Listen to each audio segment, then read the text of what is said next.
하나님은 성도들의 삶을 주장하시고 특별히 길을 인도하시는 하나님이십니다.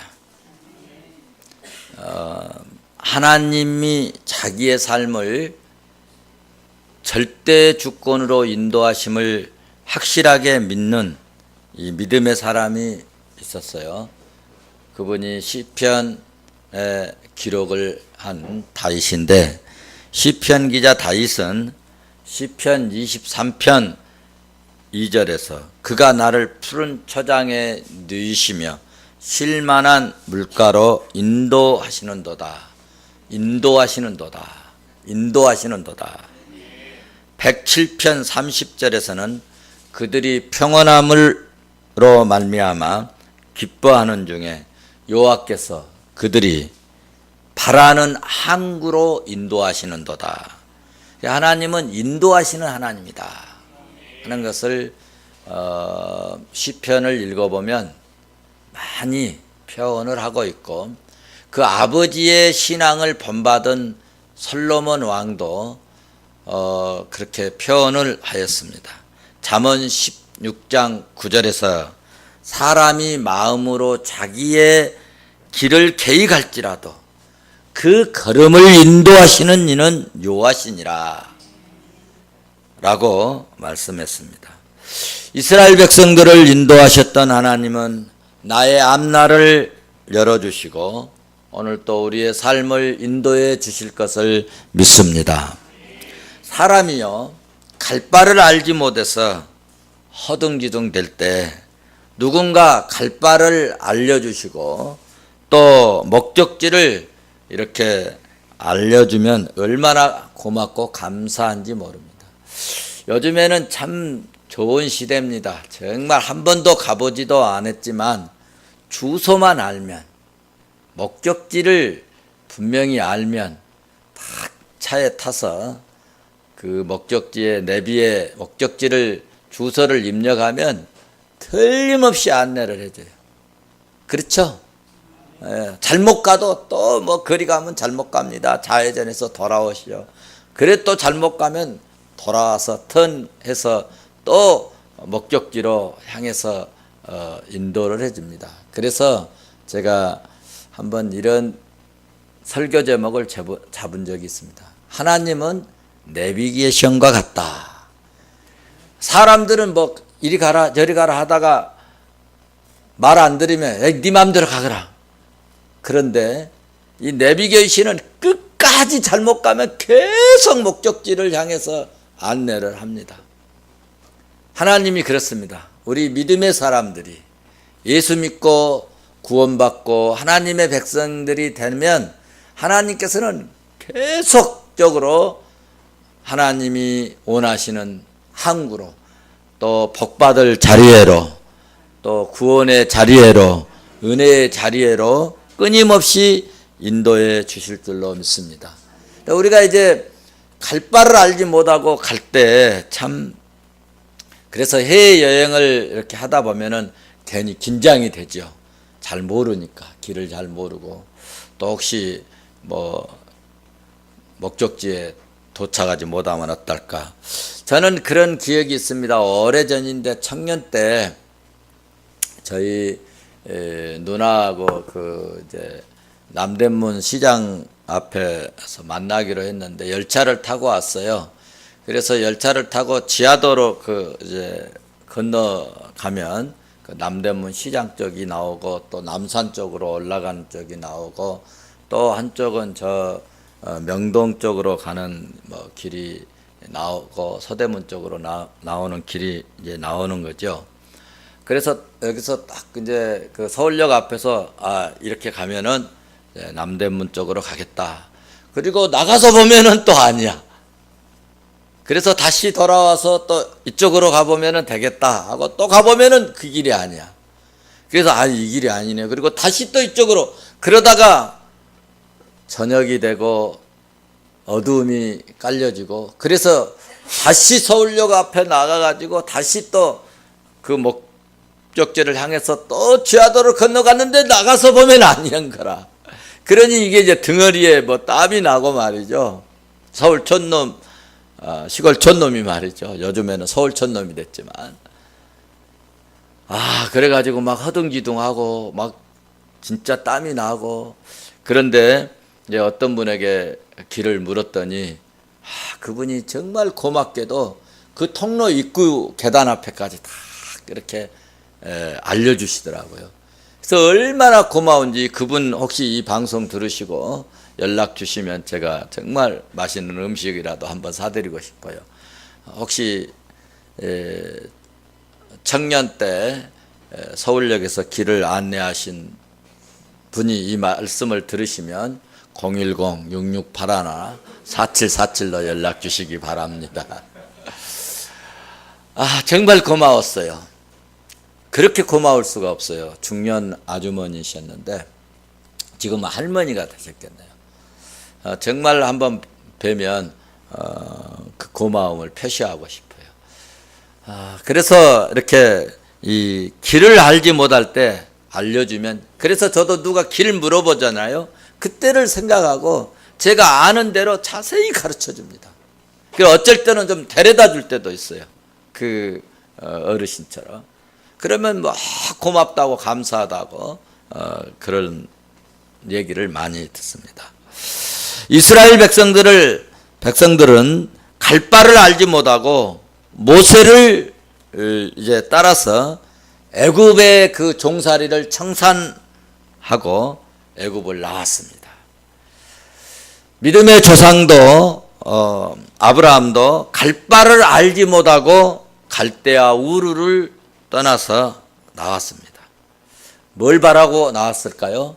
주님을 바라보고 하나님께서 확실히 인도에 가심을 믿음을 보여주는 사람들이죠.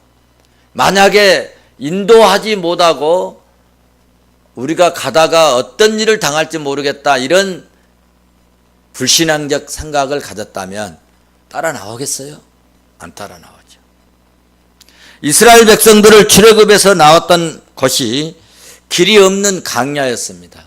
이스라엘 백성들이 출애굽해 가지고 나와 가지고 좋은 길, 뭐 새로 난 길, 어디로 가는 길 이런 길로 갔으면 아마 이제 이리 가면 어디 뭐 나오겠다 이런 기대감도 있었을 텐데 이스라엘 백성들은 나오자마자 이제 강야로 들어갔다는 거죠. 산으로 들어갔다는 거죠.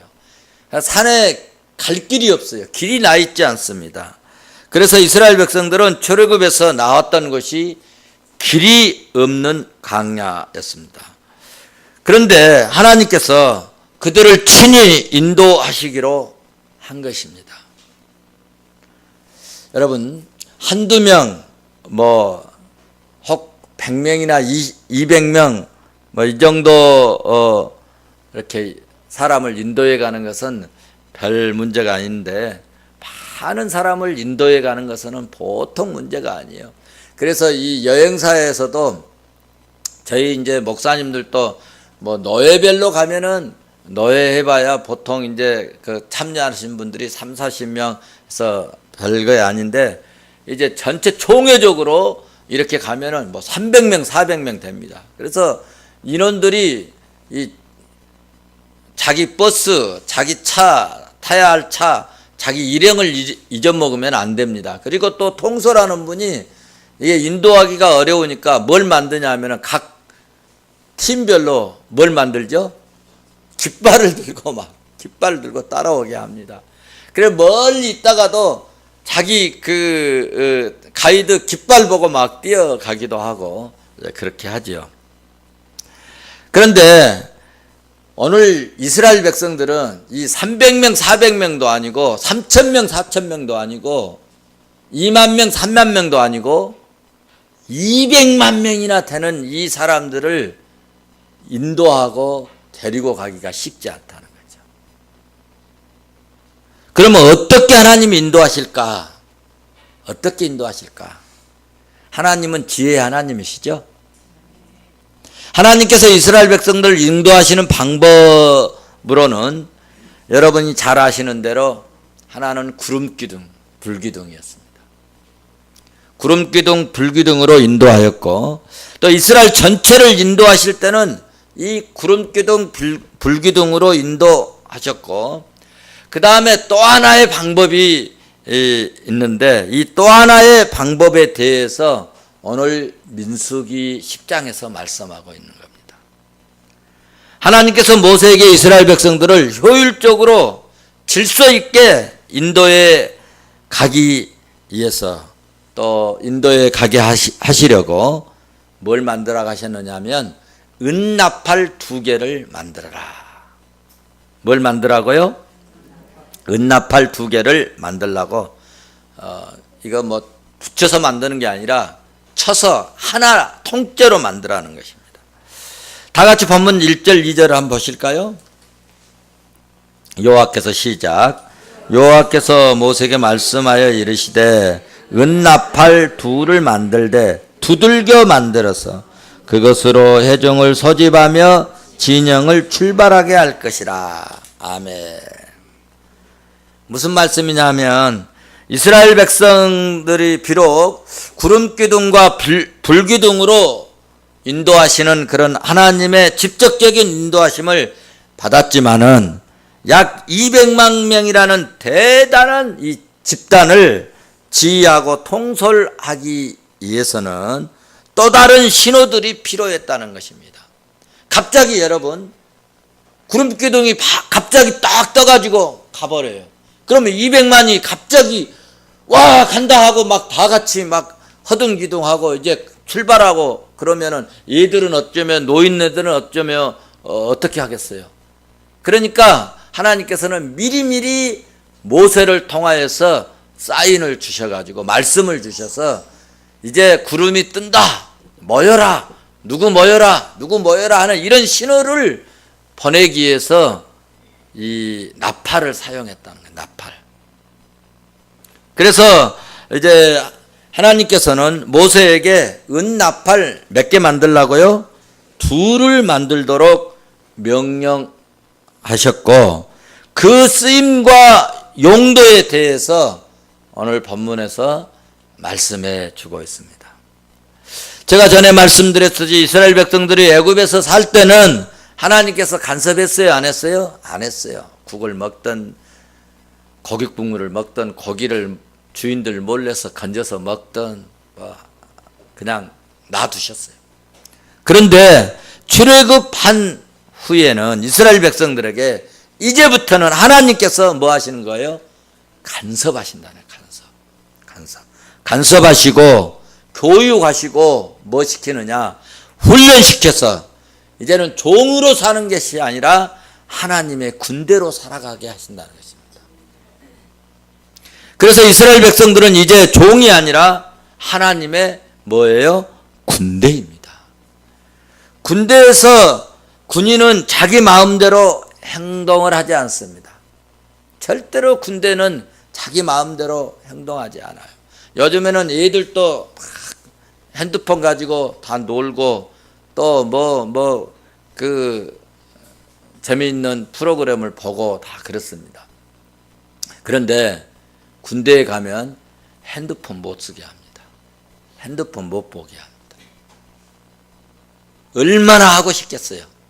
아마 군 가기 전에 중독된 애들은 핸드폰을 이렇게 빼앗아 버리기 때문에요. 멍청해져 버린 아이들도 있어요. 그래서 특별히 또 그런 아이들만 이렇게 관리하는 그런 또 부서가 있어요. 부서가. 그래서 그럼에도 불구하고 군대는 절대로 자기 마음대로 살지 않도록 지시에 의해서 명령에 의해서 지휘관의 지시에 따라 살도록 하는 것이 군인이죠. 군인은 뭘 받아야 돼요?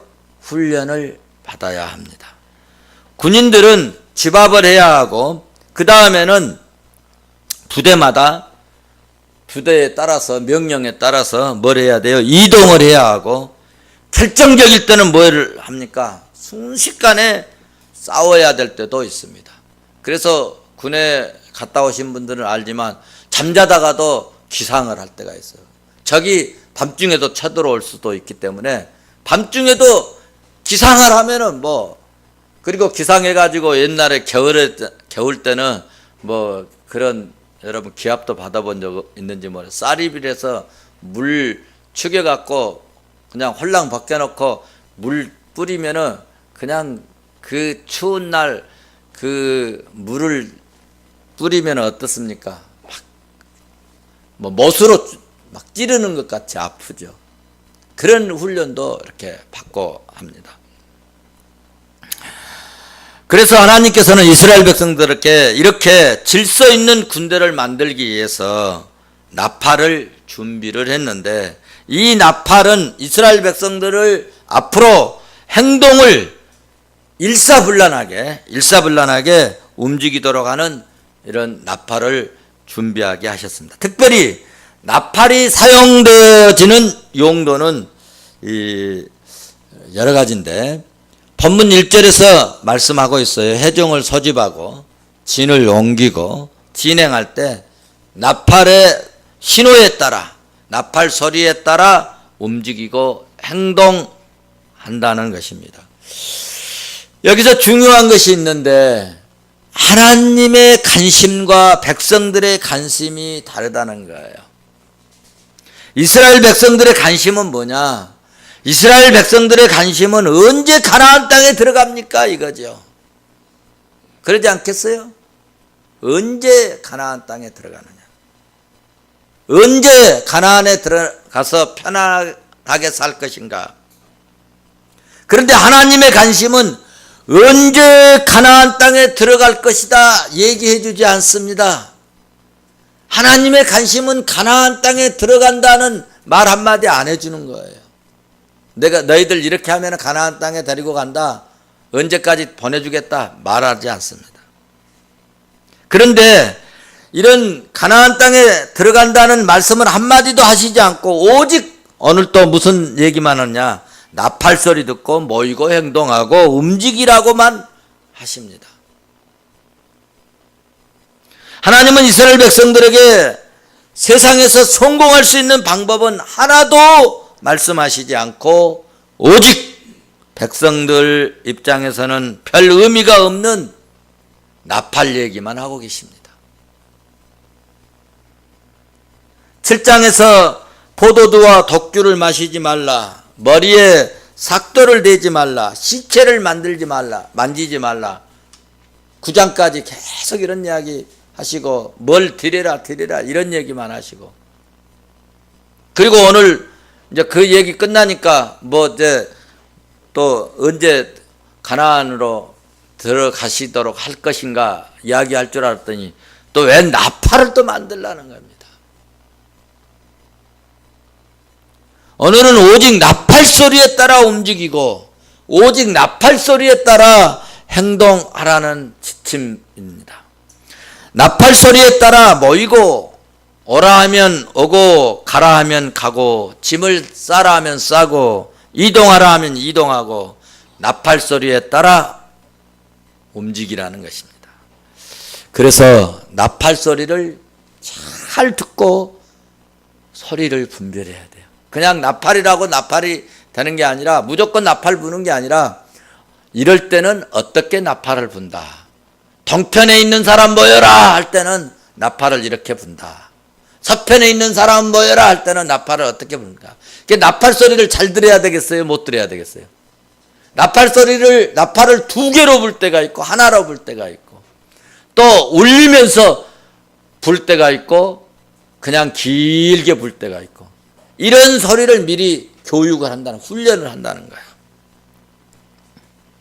나팔 소리가 행진 나팔 소리인지 모이는 나팔 소리인지 이동하는 나팔 소리인지 잘 분별해서 잘 듣고 움직여야 됩니다. 그래서 하나님께서는 나팔 소리 듣는 훈련을 강야에서 하는 거예요.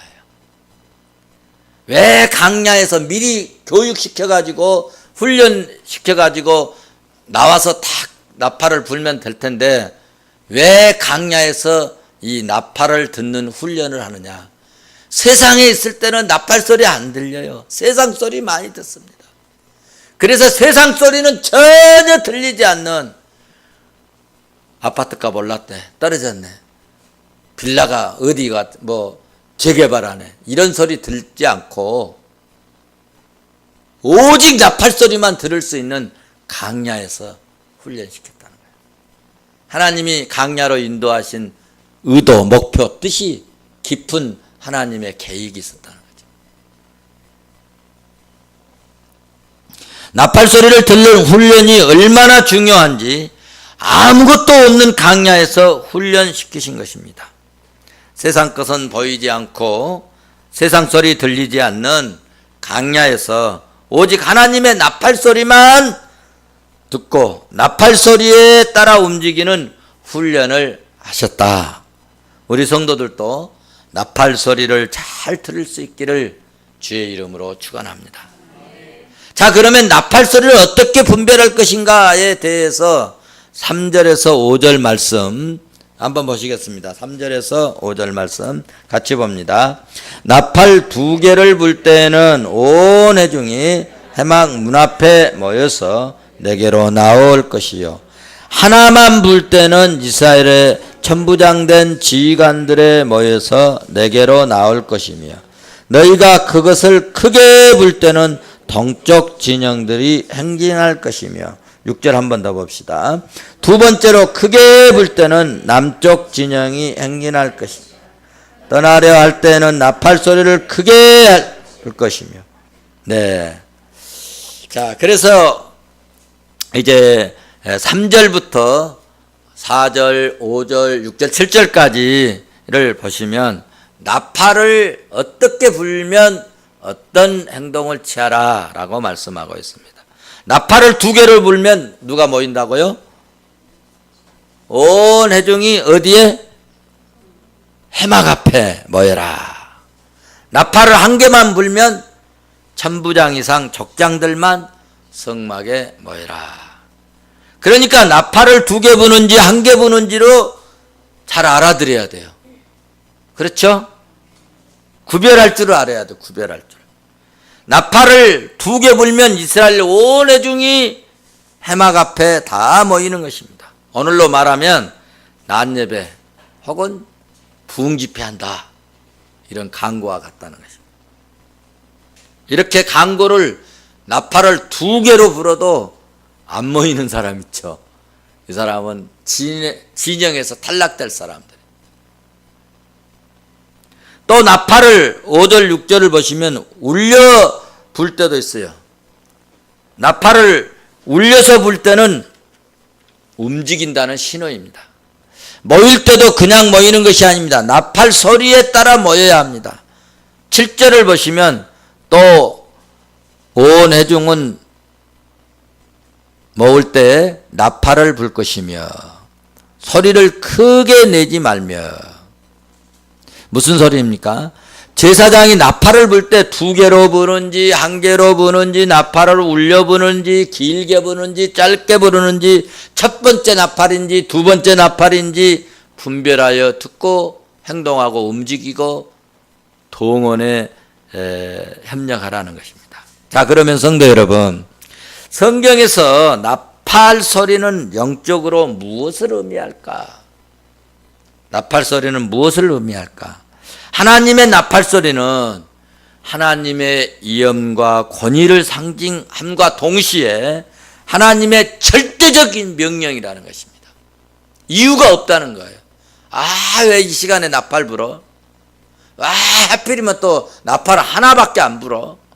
뭐 이런 이유가 없다는 거예요. 하나님의 절대적인 주권과 하나님의 절대적인 명령이고, 그 명령에는 위엄과 권위가 있다는 것이. 위엄과 권위가 있다, 그 말은 말씀에 이 지시에 따르지 아니하면 가차없이 하나님이 처벌하시겠다는 것입니다.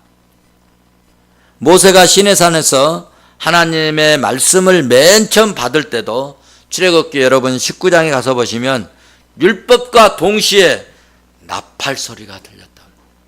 그러니까 하나님의 권위와 절대적인 주권으로 이 율법을 사람에게, 모세에게 대표로 준다 하는 그런 의미입니다.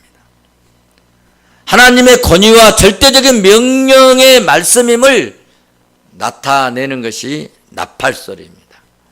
그러니까 예수님이 다시 오실 때도 나팔 소리가 반드시 불려질 줄로 믿습니다. 이 땅의 역사의 종말이 되어서 예수 그리스도께서 이 땅에 다시 오실 때도 나팔 불고 이 땅에 오실 것이다.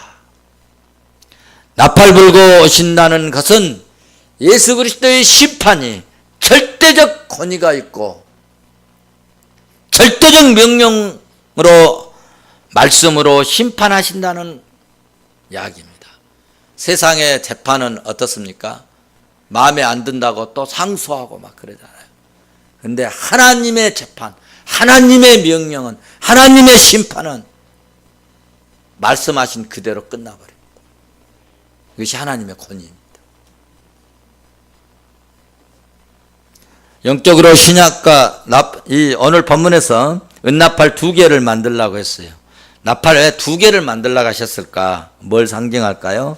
영적으로 신약과 구약을 상징한다라고 말씀할 수 있습니다. 그렇다면 우리는 나팔 소리에 귀를 기울여야 되겠어요? 안 되겠어요? 나팔 소리에 귀를 기울여야 돼요? 안 돼요? 네, 맞습니다. 하나님의 말씀은 살았고 운동력이 있습니다. 이스라엘 백성들은 이제 나팔 소리에 따라 움직일 때 강야에서 사는 길이에요. 나팔 소리 무시하면 죽습니다. 망합니다. 도태당합니다. 의심하면, 나팔 소리 의심하면 불행합니다. 불평하면 망합니다. 그래서 성경은 말씀합니다. 여호와를 신뢰하라. 그리하면 견고히 서리라. 그리고 그의 선지자를 신뢰하라. 그리하면 형통하리라. 역대하 20장 20절에서 말씀했습니다. 금년에 우리 표입니다. 여호와의 말씀을 신뢰하시기를 바랍니다. 하나님의 말씀은 살았고 운동력이 있은 줄로 믿습니다. 구약이나 신약이나 하나님의 말씀은 살아 역사하는 권세 있는 말씀인 줄로 나는 믿습니다. 오늘 본문의 핵심 나팔 소리입니다. 나팔은 여러 가지 다양한 목적을 위해서 사용되었지만 한 가지 공통점은 그 소리를 듣는 자에게 깨우침을 주는 경종의 역할이었다는 사실입니다. 그렇다면 우리 그리스도인의 삶이 나팔 소리가 되었으면 좋겠습니다. 우리의 삶 속에서 많은 소리를 바라지만 우리의 삶 속에서 많은 소리를 바라지만 그 많은 소리의 공통점은 세상을 향한 구원의 애침이 되고 예수 그리스도 재림의 경고가 될 수 있기를 바랍니다.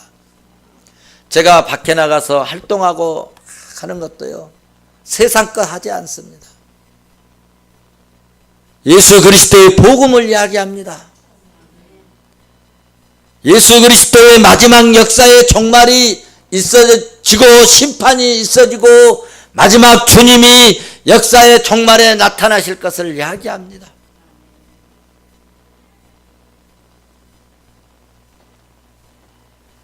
하나님은 우리 삶을 인도하시는 하나님이십니다. 하나님은 말씀을 통하여서 인도하시는 하나님이십니다. 우리가 삶 속에서 헌신과 섬김을 통해서 진정한 기쁨을 얻지 못한 것은 나팔 통해서 인도하시는 하나님을 우리가 신뢰하지 못한 까닭입니다. 여러분, 조금 힘이 들어도, 좀 여러분 우리 거리가 멀어도, 좀 여러분 신앙생활 하면서 벅차도 여러분 하나님을 믿고 오늘 나의 섬김이, 오늘 나의 헌신이 하나님의 나팔 소리가 될 수 있기를 주의 이름으로 축원합니다.